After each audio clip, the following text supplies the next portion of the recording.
Bismillahirrahmanirrahim. Assalamualaikum semuanya. Sejarah asal-usul Dajjal dari lahir sampai sekarang. Dajjal ialah makhluk yang sangat besar, tinggi, bahkan saking tingginya ada yang mengatakan bahwa makhluk ini sampai menjulang ke langit. Mempunyai mata satu dan dalam keningnya ada ratusan kafir dengan menggunakan bahasa Arab dan akan muncul ketika hari kiamat. Diceritakan bahwa Dajjal lahir di sebuah keluarga penyembah patung sapi betina di zaman Selasa bin Nuh. Ia dilahirkan di daerah sekitar Palestina, di dekat daerah Sodom dan Gomorrah, umat kaum Lut. Dia diberi nama Dajjal yang berarti pembohong, di mana kelak di akhir zaman dia akan menyebarkan fitnah dan kebohongan, mengaku nabi, mengaku Tuhan dengan segala sihir dan tipu dayanya. Lalu seperti apa kisah lengkapnya? Simak video ini sampai selesai. Namun sebelum lanjut, jika kalian suka dengan konten-konten Islami kami, mari dukung channel ini dengan cara klik like, subscribe, dan aktifkan lonceng notifikasinya ya, agar channel ini semakin eksis dalam men-sharekan kisah inspiratif Islami lainnya dalam kemasan cerita bergambar. Ayah dan ibu Dajjal adalah penyembah berhala.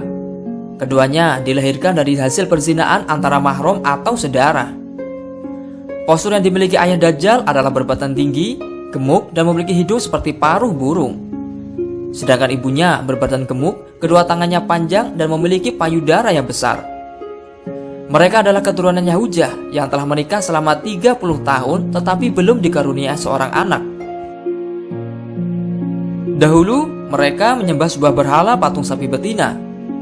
Sebenarnya berhala itu bukan sekedar patung biasa, melainkan ia adalah syaitan durjana yang menyerupai dirinya seperti patung sapi betina itu.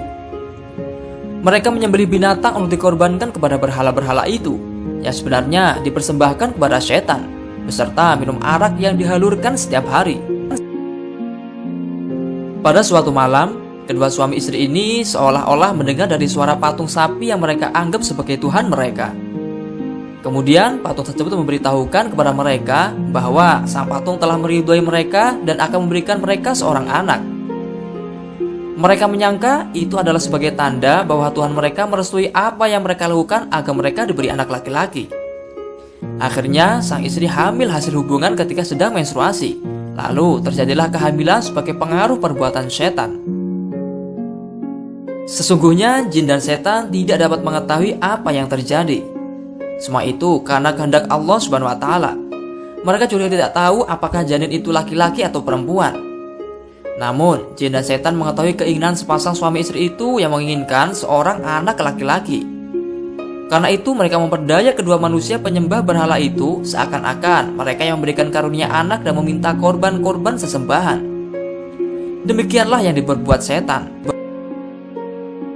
Setelah berbulan-bulan mengandung, akhirnya perempuan itu pun melahirkan anak lelaki yang bernama Dajjal, yang selama ini mereka idam-idamkan selama 30 tahun.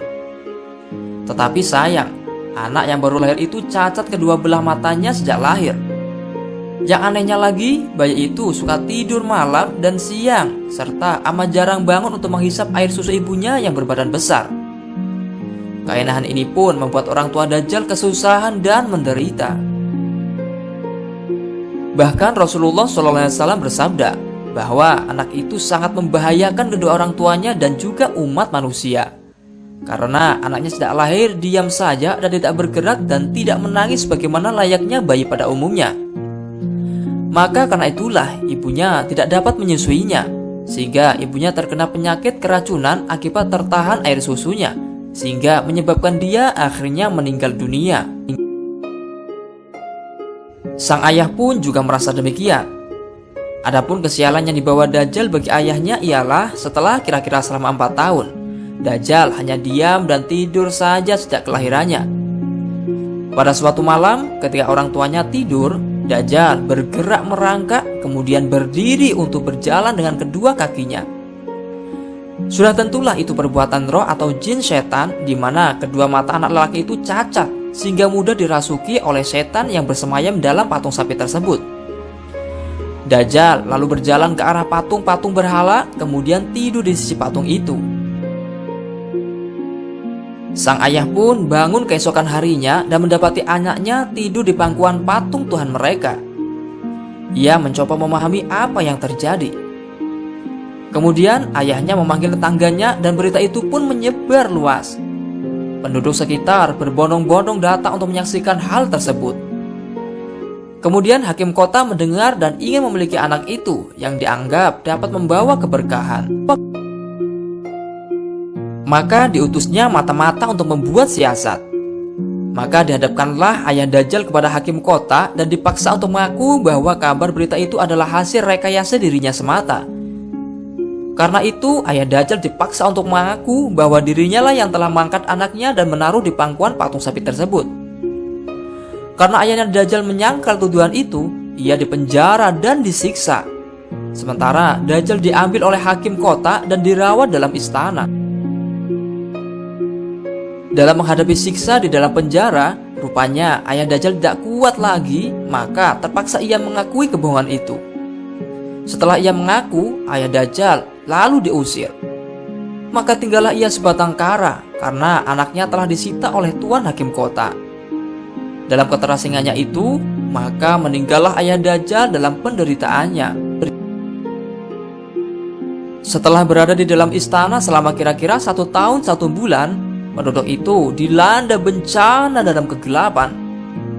Allah Subhanahu wa Ta'ala telah memusnahkan negeri itu, dan ia memerintahkan Jibril menyelamatkan anak itu dan membawanya ke sebuah pulau terpencil yang terletak di suatu lautan luas yang disebut Laut Yaman.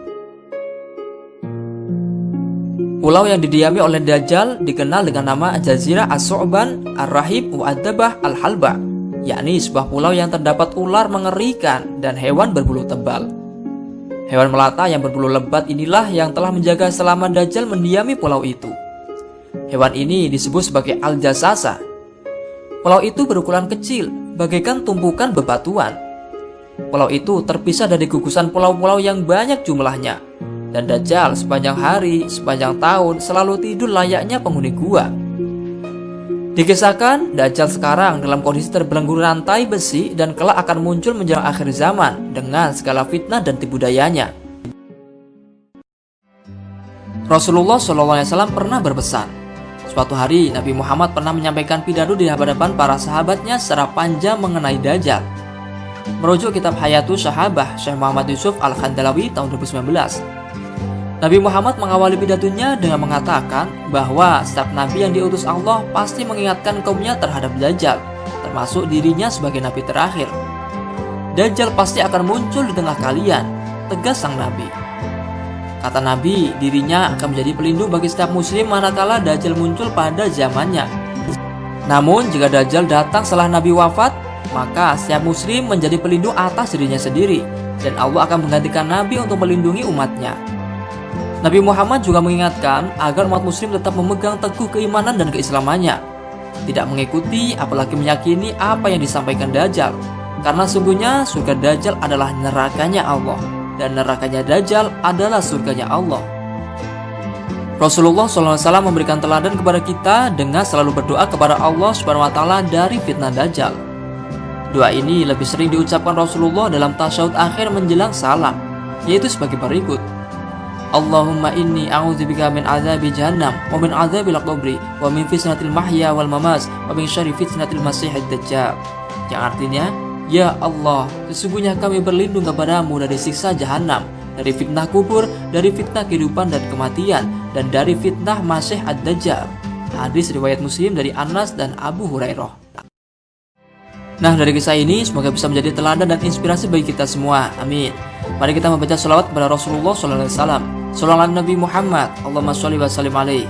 Jangan lupa subscribe channel Muhtadil Anwar ya. Wallahu a'lamu bishawab wal muradi. Terima kasih telah menonton video ini. Jika ada kesalahan dalam penulisan secara di atas, kami mohon maaf yang sebesar-besarnya dan mohon meluruskan lewat kolom komentar ya. Jangan lupa tinggalkan jejak dengan cara klik like, subscribe, komen, dan share video ini sebanyak-banyaknya ya, agar channel ini bisa mencapai 1 juta subscriber dan semakin eksis dalam menyiarkan kebaikan. Amin. Saya akhiri, wallahul muwaffiq ila aqwamit thoriq. Wassalamualaikum warahmatullahi wabarakatuh.